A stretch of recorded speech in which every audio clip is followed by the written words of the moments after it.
Hey there, beautiful bride. This is Jillian Rosich Kendrick, founder of My Best Wedding and withWeddingplanningcourse.com. It's Wedding Wednesday, so I'm doing a live Facebook Live to answer your questions, to take your comments. Let's talk about your ideas. Whatever it is that you need help with in wedding planning, I am here every Wednesday at 7 p.m. Eastern, and you can ask any question under the sun. Anything that you need, anything you're thinking about, whatever it is, I'm here to answer that for you. So today's question actually comes in from one of my brides who follows me, and she was wondering, what do you do if you are going to get your period or think you could get your period on or around your wedding? What do you do? How do you handle it? So that's a really good question, and definitely a fear that a lot of brides have had before. So first thing is, I'd say, if you can help it, and if it's like a few months before your wedding, definitely monitor like when are you getting it and what are, what's happening, and just see like when do you are you the type of girl who gets it regularly, same day, every single month, and your body is like super timed out, or are you more of like the kind of sporadic type and you get it irregularly, or whatever the case may be? Try to figure that out. If you do get your period irregularly, I would highly recommend going to see a doctor and just seeing like what's up with different hormones and things like that. But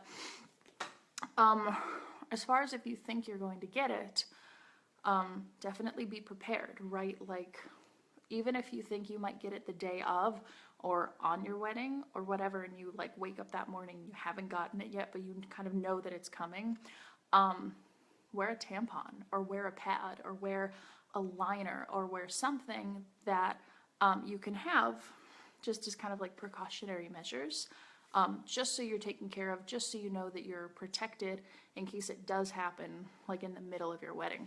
And I'll say this too, we all know that stress, having the stress hormone in our body can deeply affect the other hormones in our body. So know that the week or like 2 weeks up until your wedding, you're going to be really stressed out, and that might have an effect on you.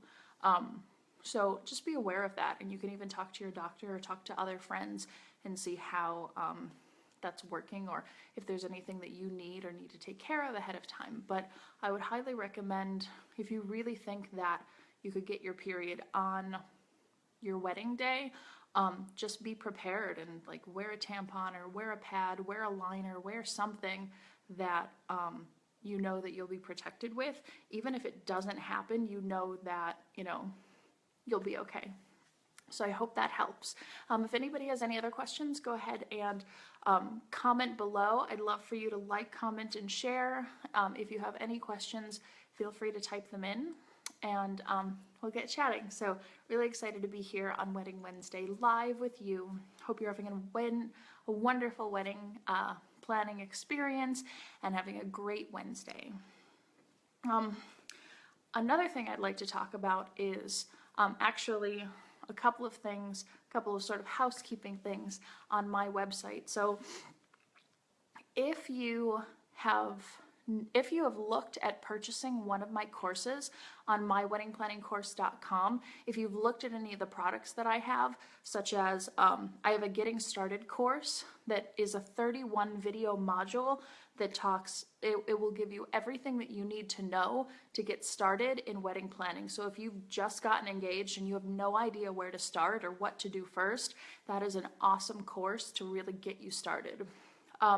If you're thinking about having a candy display, I have a course called Wedding Day Candy Display, where I actually walk you through on my computer step by step and item by item through exactly how to replicate the candy bar candy display that I had created for my wedding. How much it costs, where to get everything, what to think about, how to budget, all of that. It's all there.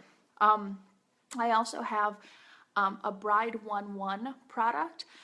It's called Bride 1-1. It's sort of like a 911 phone call that if you ever needed anything, you could call me directly and say, hey, how do I figure this out? How do I get this to happen? What else do I have? I actually have a course that is so awesome. It's not sold anywhere. You can't buy it anywhere on my website. And it's called Truth Talk About Pinterest. It's all about, you know, we look at beautiful pictures on Pinterest, but nobody really talks about the fact that, like, there's a lot of work and a lot of money that goes into those beautiful photos. So how do you replicate all of that on a budget? How do you look at Pinterest without getting completely overwhelmed and blindsided? And so I encourage you, if any of those products sound good, if you're thinking about products, if you're looking at products, or if you've even considered buying any of the products that I have on my website, do it now. In fact, do it right now, because tomorrow morning, all of the prices on all of the products on my website are going to go up dramatically. They're going to double, if not triple, in price. So I would highly recommend, if there's anything that you were looking at or anything that you want, buy it tonight. Because this introductory price that I've been having is going away as of tomorrow. So Natasha had a question. See, she says, I need help. As of last night, 2 out of 3 of my bridesmaids dropped out. I still have a year before my wedding, but I'm freaking out and just really busy. And they're freaking out, and the other one no longer wants to be friends. Oh no. Aw. Natasha, I'm so sorry to hear that. Definitely take a deep breath right first and know that you're not alone. My best friend, Sarah, that I've known since we were like 3 years old and we grew up together, we're practically sisters. Several of her bridesmaids dropped out like at the very last second. So at the very least, you can be grateful for the fact that they're dropping out a year in advance to your wedding, not, you know, at the very last possible minute. So look at that as kind of a good thing, right? But if all of them were friends, I would suggest going to family members next, because, you know, sometimes we can find friends that are like family and treat us like family, but nobody's going to be there for you more than family, right? Or they should. So I would definitely suggest go to family members, go to like cousins, sisters, you know, extended family if you have it, and just see who is available and who would be interested in standing up for your wedding. Or pare down, right? You said it's like a year or so before your wedding. You don't necessarily have to have 3 bridesmaids and 3 groomsmen. Mike and I only had 1 of each at our wedding, right? So you could either pare down, or you'll have to ask somebody else. So figure out what's right for you, and figure out people who are truly going to commit. And I would suggest even like, you could kind of test a few people out. And here's what I mean. Let's say you want to ask a cousin, but you're not quite sure if she would say yes, or you're not quite sure if she would be interested in your wedding. Do this. Take her out to lunch, or just like casually, like, hey, let's go out for coffee or ice cream or whatever, and then take her to like Michael's Crafts or Target or Hobby Lobby or IKEA or like wherever, and just find things and be like, ooh, this napkin is a perfect color for my wedding. What do you think about that? Blah, blah, blah, blah, blah. Oh, look, I'm grabbing stuff off my table, right? This basket is perfect, and it goes with like the nautical theme that I want for my wedding. What do you think about that? And just kind of like test the water with them, right? Figure out, like, do they give feedback? Do they give honest criticism? Do they not care at all? Because if they don't care, chances are they're not going to care about you and care about your wedding. You probably shouldn't have them as your bridesmaid, right? So test it out, see how it goes. Just see how she reacts to feedback from your wedding, and you'll have a gut feeling about it. You'll know whether it's right or not. You'll be fine. So thank you so much, Natasha, for your question. Anybody else who has questions, feel free to comment below and ask if you need anything with wedding planning. Another announcement that I wanted to make real quick for housekeeping purposes, like I said, if you've been considering buying one of the products on my website, buy them tonight, buy them right now, because as of tomorrow morning, the price is going up, and it will stay up for a very long time. So get it tonight if you've been considering it. But the other thing that I want to say is that I am so excited to announce that I am doing an interview series, and it's going to be Interview with a Wedding Expert. And it is just me going to, oh, you're welcome, Natasha, absolutely, anytime. But it will be me going to different wedding experts, right? Like wedding planners, videographers, photographers, florists, cake decorators, event coordinators, all of the different wedding industry people and wedding industry jobs that there are, and going and interviewing them and just saying like, hey, what are some common mistakes that you see? What are some things that you wish you could have done better? How would you like a bride to be prepared for X, Y, and Z? And really just getting their awesome feedback. And then I'm going to record that, put it out as a video, and that's going to be a whole series. I already have 3 episodes done, and I'm getting more. And as more and more and more come out, I'm going to be more than happy to share that with you guys. So definitely look for that Interview with a Wedding Expert from me very soon. Real quick, Dora says, I feel like I always ask questions. You're so cute. But how do you handle coworkers that invite themselves to their wedding? That's a really good question. My gut instinct is to tell them it's none of their damn business, but it depends on how close of a coworker they are. And it depends on who they are and what stage of life they're in. So say for instance, a coworker that is married and is older and has gone through the wedding planning process and knows how crazy it is probably not going to be the one that invites themselves to your wedding, right? It's probably going to be the younger coworkers who are single or engaged or unmarried that don't realize what they're asking and don't realize what they're asking of you. So I would definitely say first figure out like what kind of a person they are in terms of like, have they gone through weddings, have they not? And then you kind of know how to handle it, right? And so if it's an older person, they probably won't be asking, but to the younger ones, like you could just honestly, I always believe and will always believe that honesty is the best policy.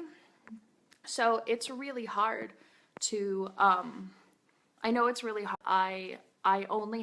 We've only budgeted for 200 people. We've only budgeted for 150 people. Like, I don't have any more room. I don't have any more money. I can't, like, I would love to invite you, and you can be honest if you would like to or not.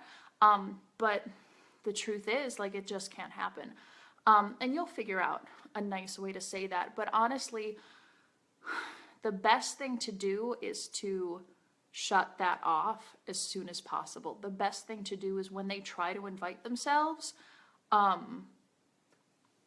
address it as soon as you possibly can so that it's taken care of, and they don't build up this story and this idea in their head that they're going to get invited and then it doesn't happen. So good luck with that, and let me know how that goes. I'm rooting for you, Dora, for sure. Brianna says, guest list help. Do I invite family that I'm not close with and only see like once a year? What do you suggest? That's really good. There's definitely that family that you're kind of obligated to invite, and it really depends, right, Brianna? It depends, like, you might not be close to them, but how close is not close? Like, are you third cousins 5 times removed? Well, then no, you probably shouldn't be inviting those cousins, right? But maybe they're second cousins or third cousins that you are, you know, not super close to. But I guess I would say this: how do you feel when you see those people?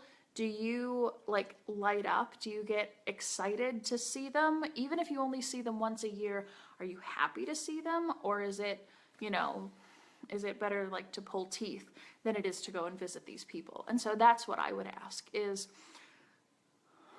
how do you feel when you're around them? How do they make you feel? And are they going to support you and your marriage? If they're not going to be supportive, if they're not going to be there for you, if they're not going to build you up when you need it, then honestly, I would say no. But again, it also depends on who's paying for the wedding, you know? If like your parents or his parents or whomever are contributing to your wedding, they might feel that they're kind of owed a couple of invitations to whomever they want, you know? We invited to our wedding a lady that my mom worked with that I had never met in my entire life. Sweet lady. Her husband was nice. They're good people, but I'd never met them. But because my parents contributed to my wedding, I felt an obligation to invite them. So you'll figure it out.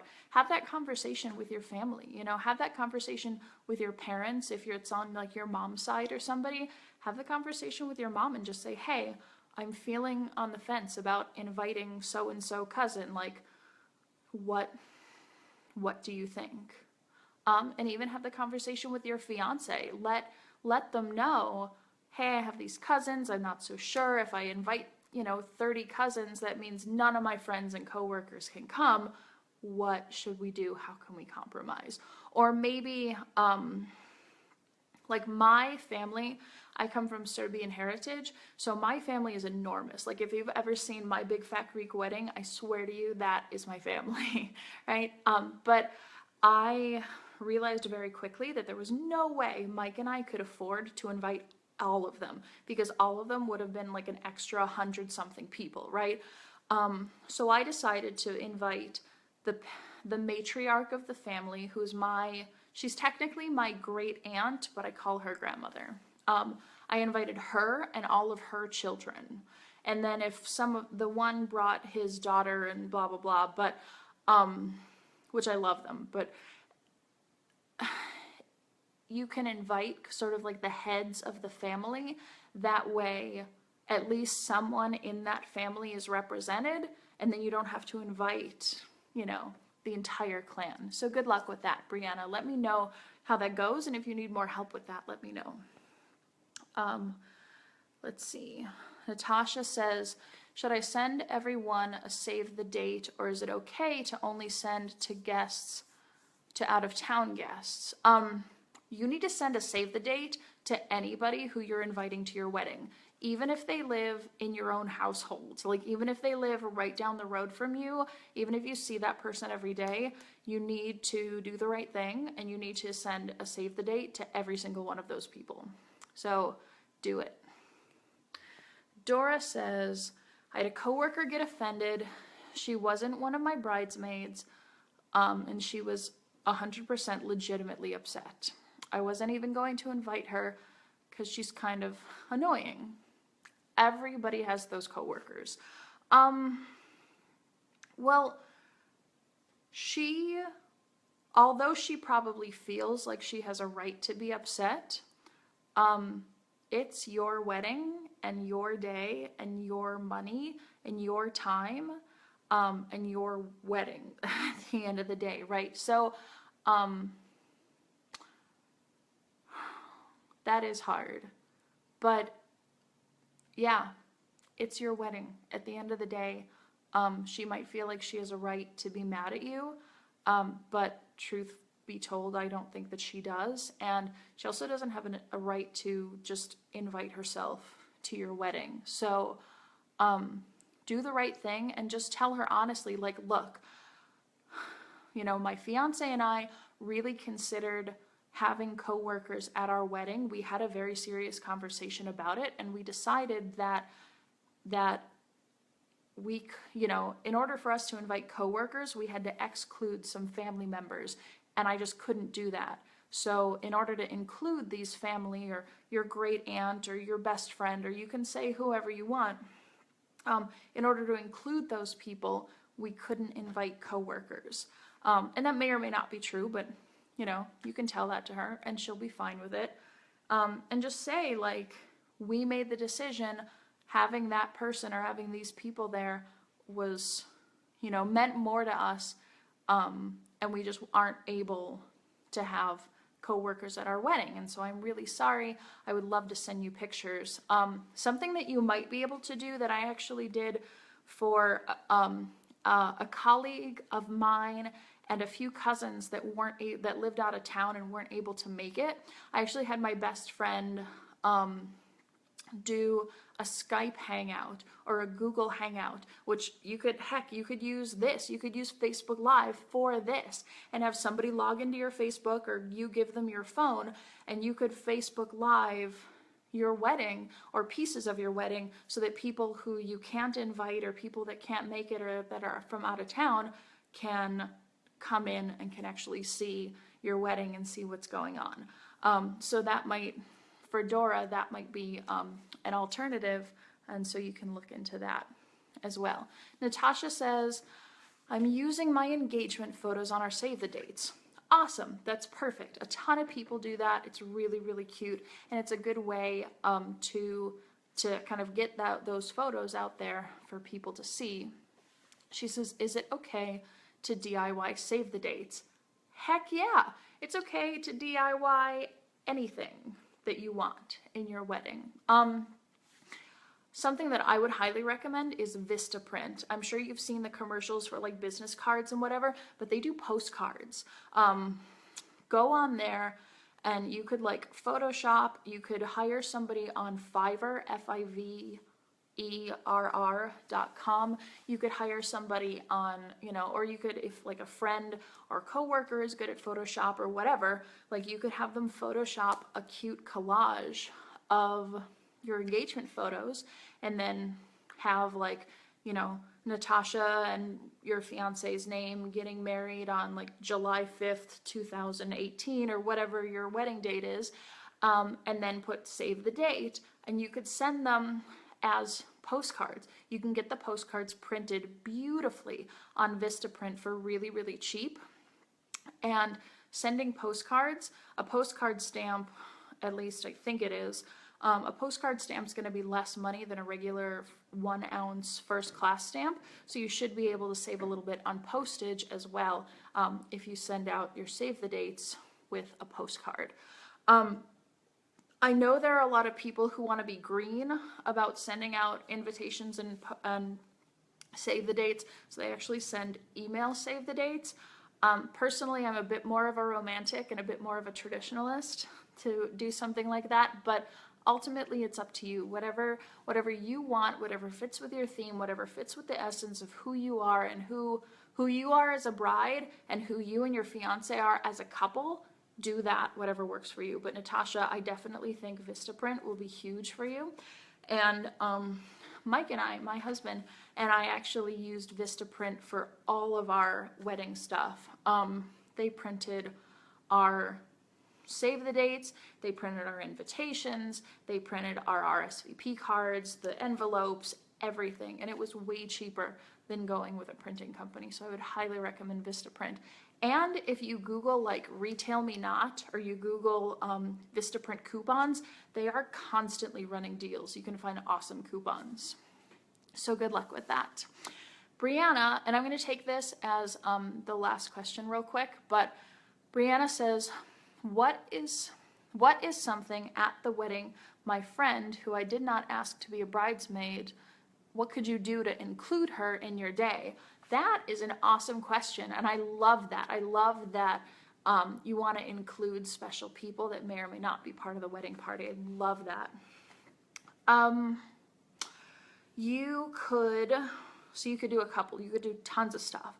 But just off the top of my head, Brianna, you could have her be an usher. You could have her like help, you know, she could help hand out programs. She can help decorate. She can help come like to the wedding early to get ready, to decorate, to get you ready, to, you know, if she's like good at hair and makeup, maybe she could do your hair and makeup, or maybe she could do the hair and makeup of like your mom or your sister or somebody. She could be sort of your like overall decoration coordinator, someone who kind of helps other people to decorate and just sort of looks over everything and makes sure that it's good to go. You could have her give special, you could have her do a reading. I actually had my best friend from college who wasn't going to be in my wedding party either. I wanted her to be part of my wedding, so we had her come up during our ceremony and read a Bible verse and say a couple of things, and that was awesome. So you could have her do that, or say a reading, or do something in your wedding ceremony. You could have her give a speech or give some sort of a toast during your reception. You could have her do a few announcements, like have the DJ hand her the microphone and say, you know, she could announce you coming into the reception venue. She could announce, you know, this is your first dance. She could announce, please welcome Mr. and Mrs. So-and-so. She could do other announcements, like if you're going to do a fun dance, like Mike and I did the longest married couple, and the longest married couple dance is everybody who's married comes out of the dance floor and they're slow dancing, and then the DJ says, anybody who's been married less than 3 hours, leave the dance floor. So of course, ha ha ha, the bride and groom leave the dance floor because we've only been married like 2 hours. Then he says, anybody who's been married less than a year, leave. Anybody who's been married less than 2 years, leave, blah, blah, blah. And then he keeps adding and adding years until the couple who's been married the longest is still dancing. And then they announce, you know, this is Mr. and Mrs. So-and-so. They've been married for, you know, 50 some odd years.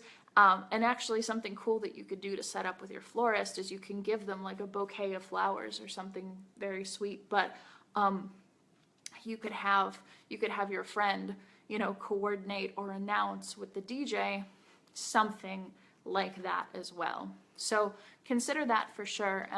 She could do a prayer during the reception. She could do like a toast during the reception. She could tell a story, all sorts of things. So good luck with that. That's awesome. Let me know what you come up with. I'd love to hear your feedback. So again, real quick, just to wrap up, if you've been considering buying one of my courses on myweddingplanningcourse.com, go ahead and buy them right now. Buy them tonight, because as of tomorrow morning, the price is going to go up. So today is like the last day to get the introductory price. Other than that, I will see you. Oh, you're welcome, Brianna. Awesome. Great questions. I will see you next Wednesday right here on Facebook Live at 7 p.m. Eastern for Wedding Wednesday. Until then, blessings to you. Best of luck with wedding planning. And if you need anything, I'm here. So we'll see you next time. Bye.